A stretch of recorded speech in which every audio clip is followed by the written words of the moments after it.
Solo de Jesús la sangre.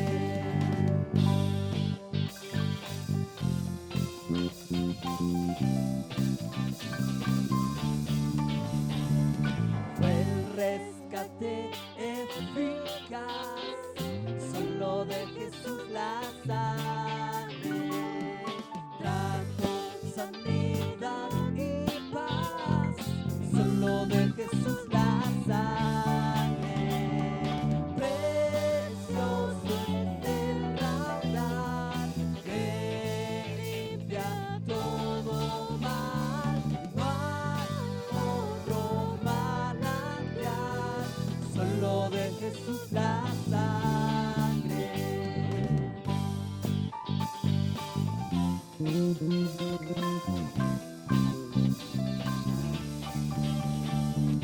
Veo para mi salud, solo de Jesús la sangre. Puede sanar virtud, solo de Jesús la sangre. Precioso es el raudal que limpia todo mal. No hay otro manantial, solo de Jesús la sangre. Solo de Jesús la sangre. Eso lo creemos nosotros, los hijos de Dios. Y usted, acompáñenos ahí cantando. Cantaré junto a sus pies, solo de Jesús la sangre. El Cordero digno es, solo de Jesús la sangre. Precioso es el raudal que limpia todo mal. No hay otro manantial, solo de Jesús la sangre. Solo de Jesús la sangre. Solo de Jesús la sangre. Te alabamos, Señor, por tu gracia y tu misericordia en este día, Padre. Bendiciones, mis hermanos. Pues estamos una vez más acá nosotros, el grupo de alabanza de Iglesia Macedonia, y pues queremos saludarlos desde acá. Yo sé que usted nos está viendo o en cualquier momento nos va a ver por ahí, y pues quisiera que nos acompañe con estas hermosas alabanzas. Mire, alabanzas que edifican, que glorifican y que santifican el santo y bendito nombre de nuestro Señor Jesucristo. Abre mis ojos, oh Cristo. Yo quiero verte. Sí, quiero ver tu grandeza. Quiero ver tu belleza. Cántelo con nosotros. Abre mis ojos, oh Cristo. Cántelo con nosotros. Abre mis ojos, oh Cristo. Abre mis ojos, te pido. Yo quiero verte. Yo quiero verte. Abre mis ojos, oh Cristo. Abre mis ojos, te pido. Yo quiero verte. Yo quiero verte y contemplar tu majestad y el resplandor de tu gloria. Derrama tu amor y poder cuando cantamos Santo, Santo, y contemplar tu majestad y el resplandor de tu gloria.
nuestro que estás en el cielo. Queremos ver tu rostro, Señor, por medio de la alabanza, por medio del Espíritu Santo. Queremos sentir tu presencia. Señor, creemos en ti. Sabemos que eres un Dios fuerte, un Dios verdadero, un Dios protector, un Dios fiel. Por eso creemos en ti, Señor. Señor, gracias por darnos la oportunidad, Señor, de servirte. Gracias por darnos, Señor, esa oportunidad aún en medio de grandes dificultades, Señor, de poder alabar tu nombre, de poder bendecir tu nombre, de poder darte toda la alabanza que solo tú mereces, Señor. Solo tú eres digno, Padre, de recibir toda alabanza.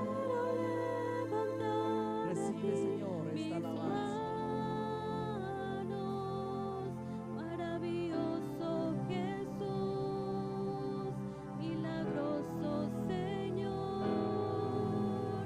Llena este lugar de tu presencia y haz descender tu poder a los que estamos aquí. Creo en ti, Jesús,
y lo que harás en mí.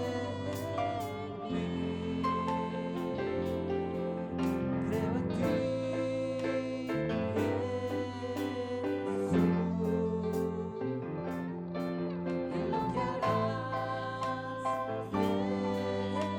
y lo que harás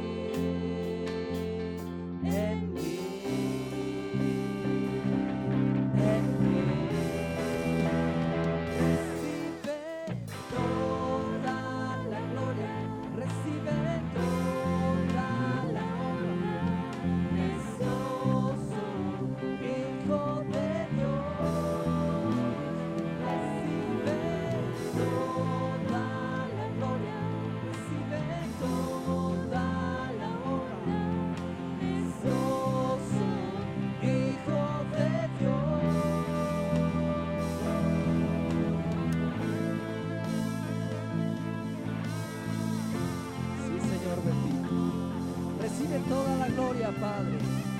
Parte de tus hijos queremos seguir adorándote, queremos seguir alabando tu nombre, queremos bendecir tu nombre, Señor. Y allá, Señor, en las casas, Señor, donde están escuchando esta alabanza, Señor, recíbelo de todo corazón, te lo damos, Señor. Recibe toda la gloria, recibe toda la honra, precioso Hijo de Dios,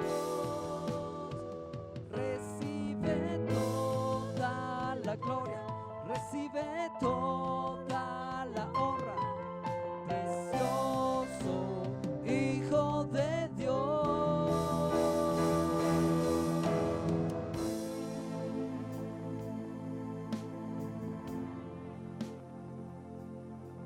Señor, que esta alabanza, Señor, sea como olor fragante para ti. De nuestros corazones, Señor, nace para ti, Señor. Así bendecimos tu nombre.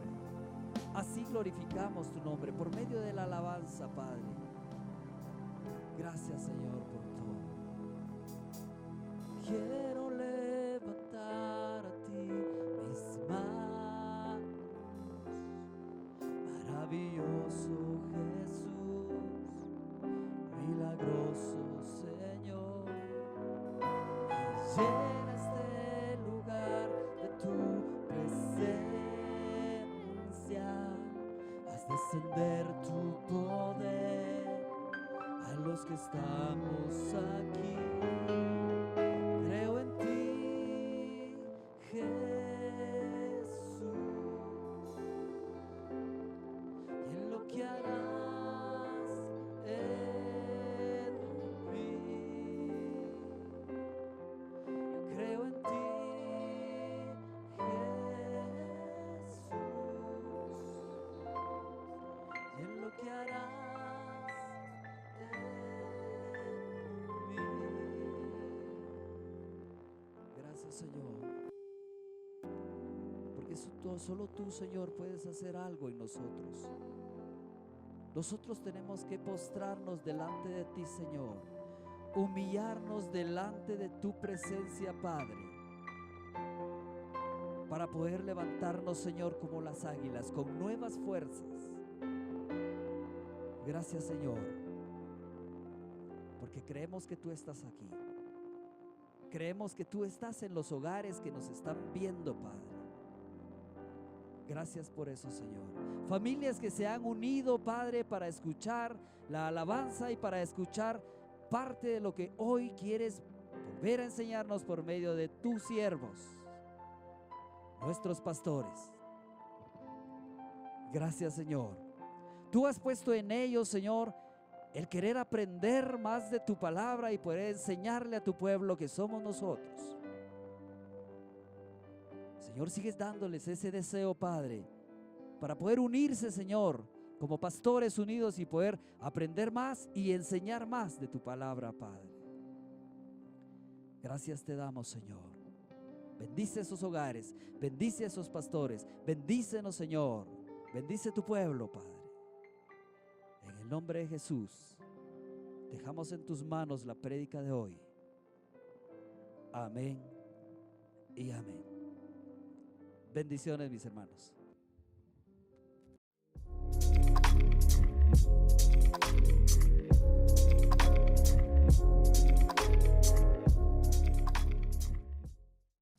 Buenas noches, hermanos, Dios les bendiga. Estamos acá en un estudio más de la palabra del Señor. Recuerde, somos Eclesía, Pastores Unidos para la Proclamación del Evangelio. Continuamos en esta noche con nuestro estudio de Colosenses capítulo 1. Hoy comenzamos con el verso 15. Antes de entrar al estudio, vamos a hacer nuestra oración. Le invito a que incline su rostro y ore juntamente con nosotros. Bendito Señor y eterno Padre que estás en gloria, en el nombre poderoso de Jesús, hoy venimos delante de tu presencia a pedir tu bendición y tu dirección, Señor, en este estudio que juntamente con mis hermanos pastores compartiremos, Señor, con nuestra audiencia. Pedimos que tu gracia y amor esté sobre ellos y con nosotros, que sabiduría de Espíritu Santo nos asista para que podamos, Señor, con nuestras palabras llevar bendición y edificación a tu pueblo. Gracias por este tiempo y oportunidad. Lo pedimos todo en el nombre de nuestro Señor y Salvador Jesucristo. Amén y amén. Estamos con el estudio de Colosenses. Hoy nos toca, como decíamos al principio, el verso 15. El verso 15 en la versión de la Reina Valera va a aparecer esta frase como: Él es la imagen del Dios invisible.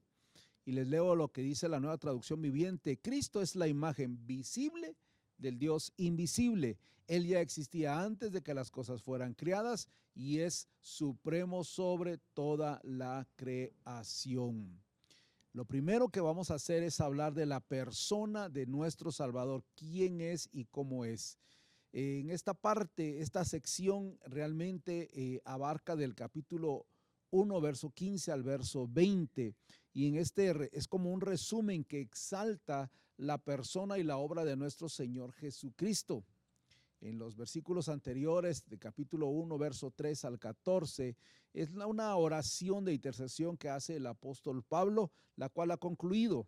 Su oración ha terminado con claras referencias a Jesucristo como el medio empleado por el Padre para llevar a cabo lo que va a llamar el escritor nuestra capacitación. Por eso dice en el verso 12 del capítulo 1 que nos hizo aptos, y al hacernos aptos para vivir en el reino eterno, mediante la redención y el perdón logrado por Cristo en la cruz, como lo dice el verso 14. Dios nos ha librado de la tiranía de Satanás y nos ha colocado bajo el gobierno de su amado Hijo, como nos lo hace ver el verso 13, cuando dice que nos sacó del reino de las tinieblas y nos puso en una posición diferente. La pregunta a responder al inicio de este estudio es: ¿quién exactamente es Jesucristo? ¿Qué lugar ocupa en la jerarquía universal? Si esto no llega a estar claro en nuestra mente, va a ser muy difícil comprender la completa y total naturaleza de nuestra salvación en Él. No vamos a entender esa parte. Si no entendemos bien eso, entonces no vamos a entender su obra completa y caeremos en los mismos errores que la gente caía, incluso los falsos maestros caerían en la iglesia de Colosas. Una de las formas que el apóstol hace es este enunciado o esta forma de referirse a Jesucristo para contrarrestar las doctrinas falsas enseñadas por los falsos maestros que Pablo está enfrentando, y él nos aclara algunas cosas muy puntualmente. Estos falsos maestros creían en un esquema cósmico y con ciertas jerarquías, y aunque ellos entendían que Jesús era diferente o especial, no le daban a Jesús gran prestigio, pero le negaban la soberanía absoluta. Es decir, sí tenía ciertos privilegios. Es como aquellos que dicen que es un gran maestro, un gran profeta, pero no creen que sea Dios. Para ellos, por ejemplo, los falsos maestros, Cristo era un Señor, pero no era el Señor. Le daban prominencia, pero nunca preeminencia, nunca lo ponían sobre todas las cosas. Pablo se ve en la necesidad entonces de afirmar su absoluta autoridad en todos los órdenes de la vida, y por eso hace la referencia que es la imagen visible del Dios invisible, como lo leímos en el principio. Entonces, ¿qué quiere decir Pablo cuando afirma que el Padre ha trasladado a los colosenses al reino de Cristo? Realmente lo que el apóstol quiere decir es que han llegado a la esfera más alta, han sido hechos santos en la cruz. Ya no son ciudadanos de un pequeño territorio dominado por un ser angelical, sino del reino eterno del mismo Hijo de Dios. En Cristo la salvación está completa. No hay que hacer escalas, es decir, la salvación es una, es única, es singular, está completa. El Señor no nos la da por pausas, el Señor va haciéndolo de una manera importante con cada uno de nosotros.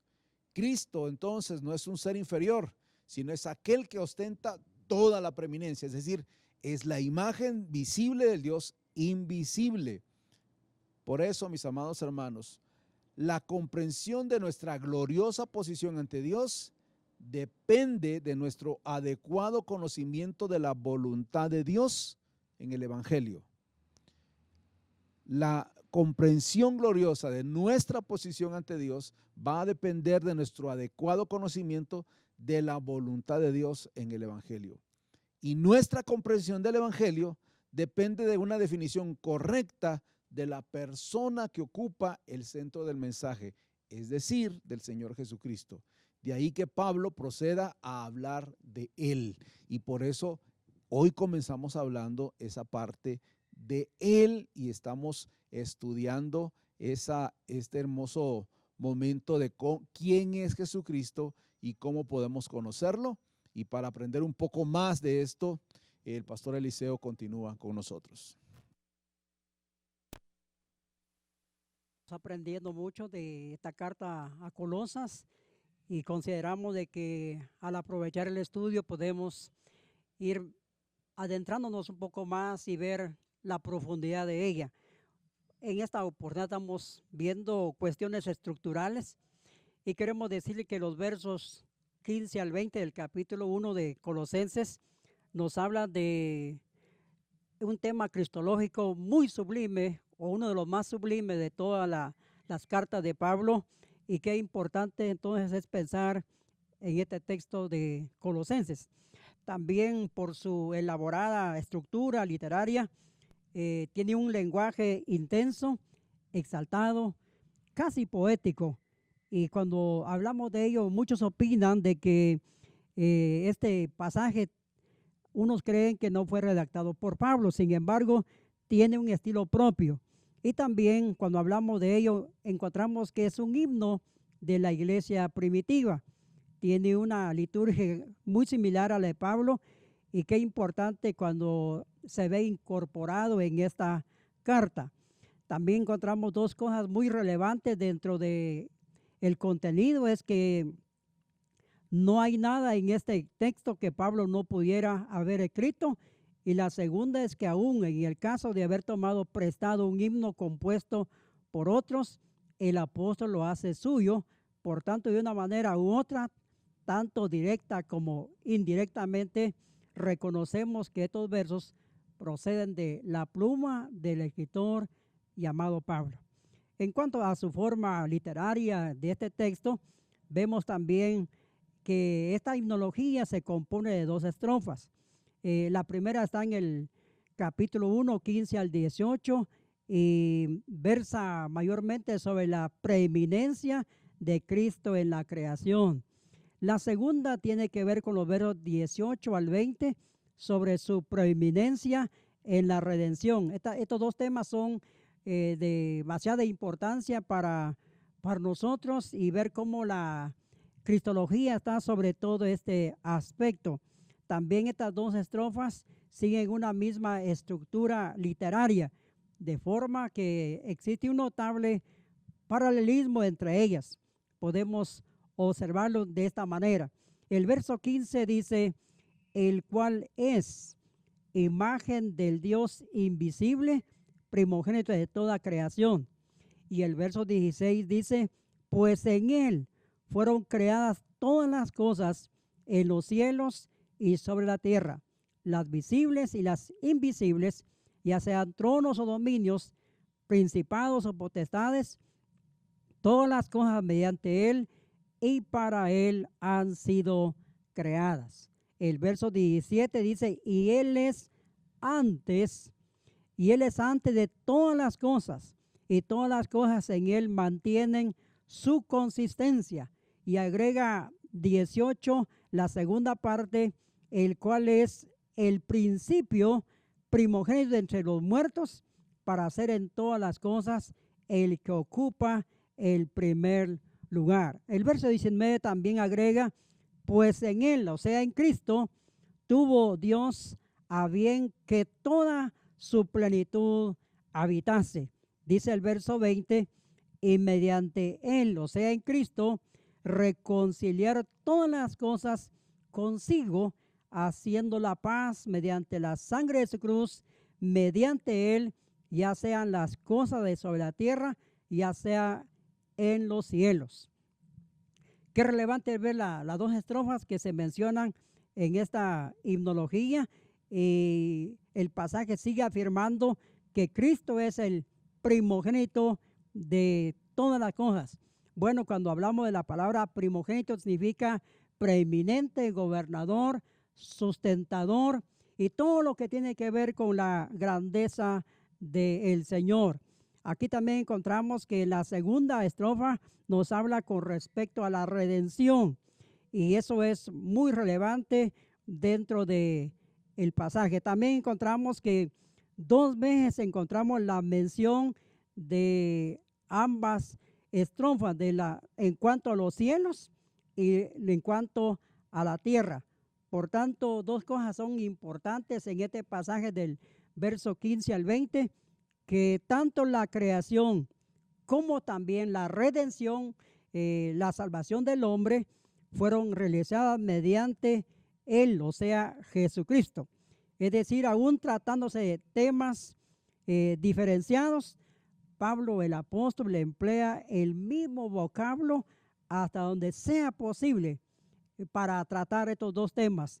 Entonces encontramos que hay un paralelismo definido en la idea, y sobre todo resume el apóstol de que la gloria de Cristo en la creación se iguala con su majestad en la redención. Este es muy importante, hermanos, cuando pensamos en lo que Dios el Hijo ya hizo en su cristología, en lo que ha obrado, tanto en así como creó los cielos, la tierra, el mar y todo lo que pueden ver nuestros ojos en este mundo, y aún lo que no vemos, todo fue creado por Él. De esa misma manera se iguala la redención del hombre, como Dios compró, trabajó a través de Cristo nuestra gran salvación. Así que sigamos disfrutando lo que Dios tiene para nosotros en Colosenses. Con nosotros, hermano Vicente Mosús. Es un privilegio leer la palabra de Dios, y en esta mañana lo que ya han citado nuestros hermanos, Colosenses 1, versículos 15 al 20, en estos versículos está establecido que Jesucristo es Señor de la creación y de la iglesia. Antes de entrar en detalle de las frases que conforman esta sección, nos detenemos un momento para considerar algunas implicaciones de este texto. El apóstol Pablo afirma con toda contundencia que Jesucristo es el Señor incuestionable del universo y de la iglesia, autor tanto de la creación como de la redención, cabeza tanto de la jerarquía universal, de las cosas que están en los cielos y las que están sobre la tierra, como del pueblo de Dios. ¿Qué importancia tiene todo esto? Significa que a solo 30 años después de la muerte de Jesús, la Iglesia Apostólica proclamaba lo que Pedro había proclamado desde el principio. Quiero leer en Hechos 2, 32 al 36, que dice: a este Jesús resucitó Dios, de lo cual todos nosotros somos testigos, así que exaltado por la diestra de Dios y habiendo recibido del Padre la promesa del Espíritu Santo, ha derramado esto que vosotros veis y oís. Porque David no subió a los cielos, pero él mismo dijo el Señor a mi Señor: siéntate a mi diestra hasta que ponga a tus enemigos por estrado de tus pies. Sepa pues ciertísimamente toda la casa de Israel que a este Jesús a quien vosotros crucificasteis, Dios le ha hecho Señor y Cristo. Eso quiere decir que Jesús de Nazaret había sido exaltado a la diestra de Dios como Señor y Mesías, Rey legítimo del universo entero y amada cabeza de la iglesia. A pesar de haber sufrido una muerte vergonzosa, y recibía honores divinos, y eso no porque la iglesia, decepcionada y desolada por la muerte de su líder, se hubiera inventado una nueva cristología. retrospectiva y hubiera dado una lectura sesgada e interesada a la triste realidad histórica, sino porque desde el principio la iglesia entendía que la persona y obra de Jesucristo estaba en perfecta consonancia con lo que Dios había anunciado de antemano por medio de los profetas y con lo que él mismo había proclamado y demostrado desde el cielo, que Jesucristo es Señor de la creación y de la iglesia. Bendiciones, mis hermanos, y con nosotros nuestro hermano Ezequiel. Es un privilegio de nuevo esta noche el poder estar con ustedes y realizar nuestros estudios en Colosenses. Ya los hermanos hicieron mención de los versículos que estamos estudiando y el tema que abordó el hermano Vicente dice que Jesucristo es el Señor de la creación y de la iglesia. Que es interesante, mis hermanos, que esto no es cuestión de ver en el testimonio del Nuevo Testamento una tergiversación de la historia. Es al contrario, la transfiguración y la resurrección y la ascensión del Señor Jesús son hechos históricos que testificaban los apóstoles para dejar por sentado. Por eso decían nuestros hermanos y hablaban de la cristología, o es la manera en que Pablo nos presenta al Hijo de Dios, quién es Él, qué hizo por nosotros y qué está haciendo. Pero lo interesante acá que Él es Señor y amo de la creación y de su iglesia. Y cuando decimos de los hechos históricos, mis hermanos, nosotros vamos inmediatamente y encontramos la transfiguración de nuestro Señor Jesucristo que nos narra en Mateo 17, 1 al 5, cuando tomó a aquellos 3 personajes y fue al monte de la transfiguración y ellos fueron testigos, Jacobo, Pedro y Juan fueron testigos de esta transfiguración. Luego nosotros vemos la resurrección del Señor. También es un hecho histórico y vemos que aquellas mujeres cuando fueron aquel primer día de la semana al sepulcro y encontraron que ya no estaba el Señor Jesús y los ángeles mismos les testificaron de que Él había resucitado. Inmediatamente vemos en Hechos 1:9 y nos damos cuenta, hermanos, de la ascensión del Señor Jesús. Después de haber dado instrucciones sobre la gran comisión, aquellos que estaban con Él vieron cómo fue levantado Él en las nubes para ir al cielo, estar con su Padre y allá estar sentado. Esos son hechos históricos que testifican los apóstoles. Por eso el apóstol Pablo en Romanos 1:4 dice que fue declarado Hijo de Dios con poder según el Espíritu de su santidad por la resurrección de entre los muertos. Es el verdadero Hijo de Dios, según Pablo.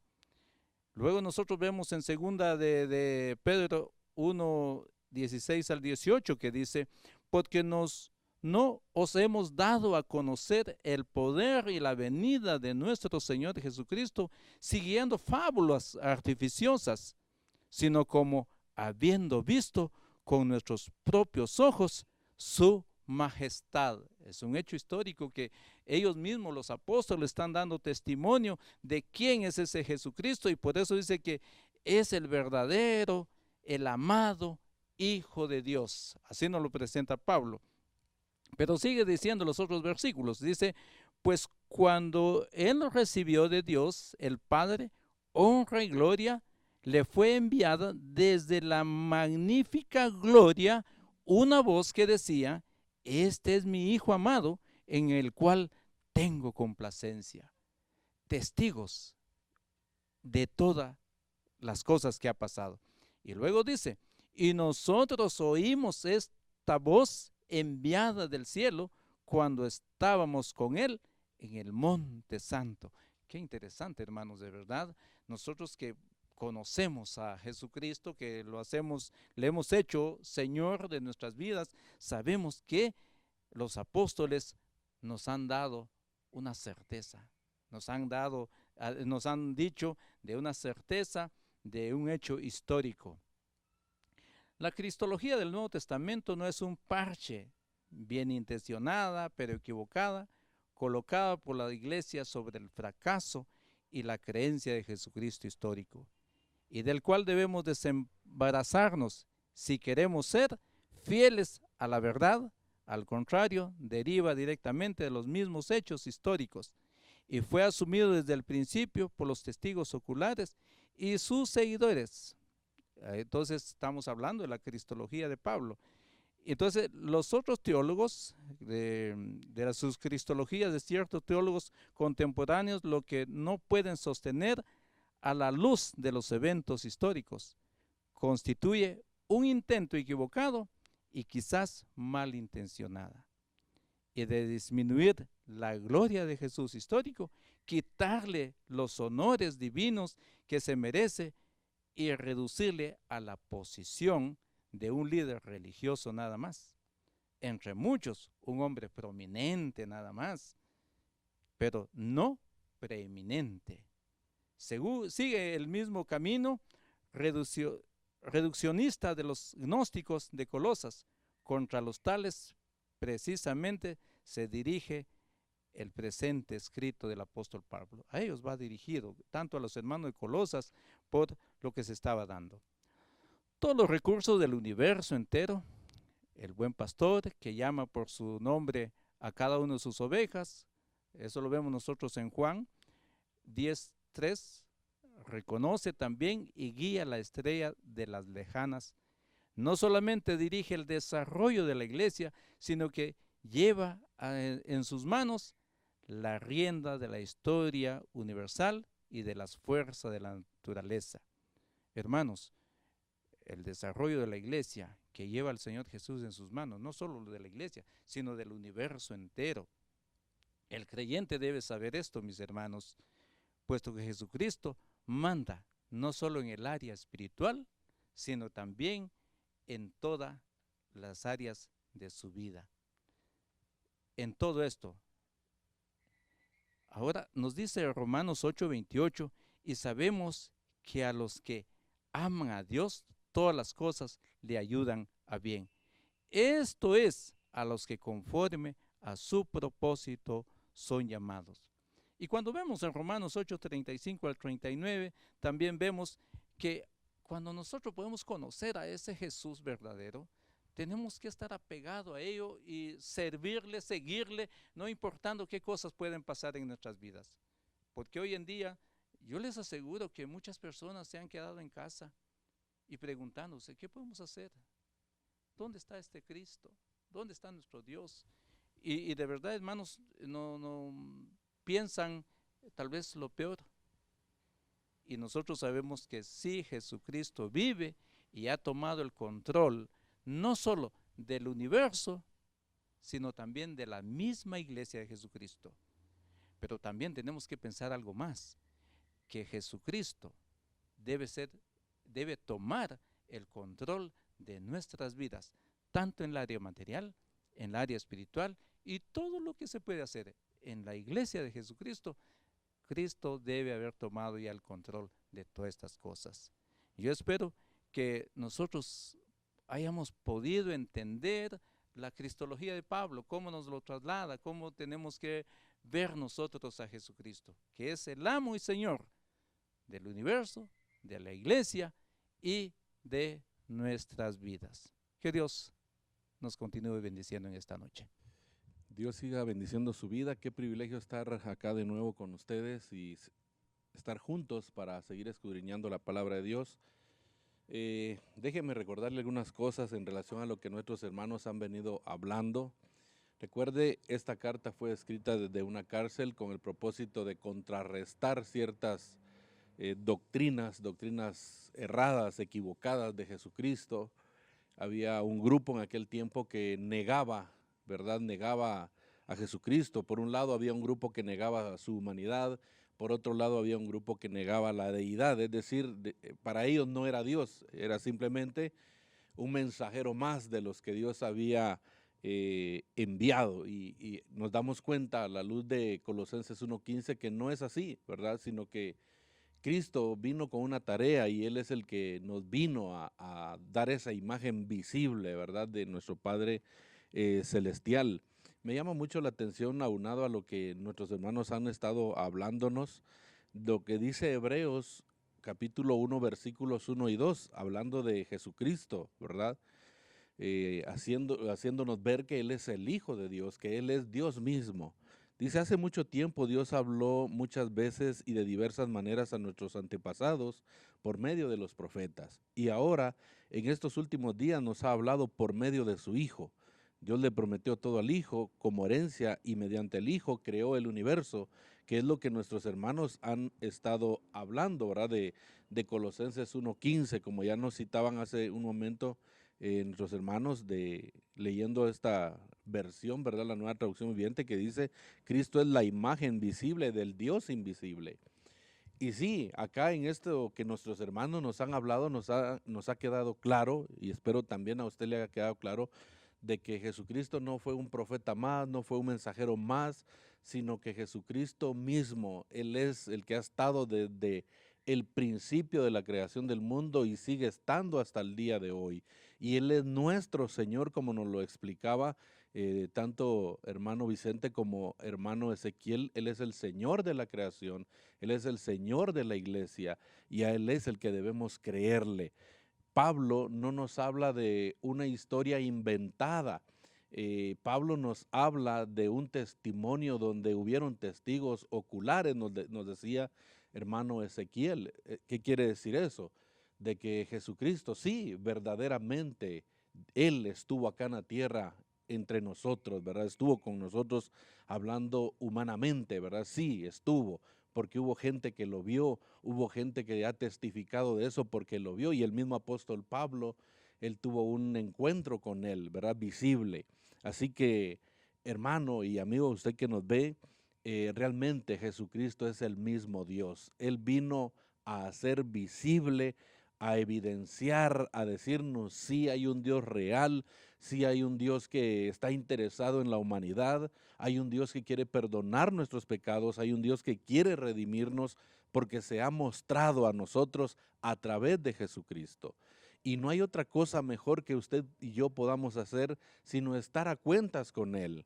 Estar a cuentas con ese Señor de la creación, estar a cuentas con ese Señor de la iglesia.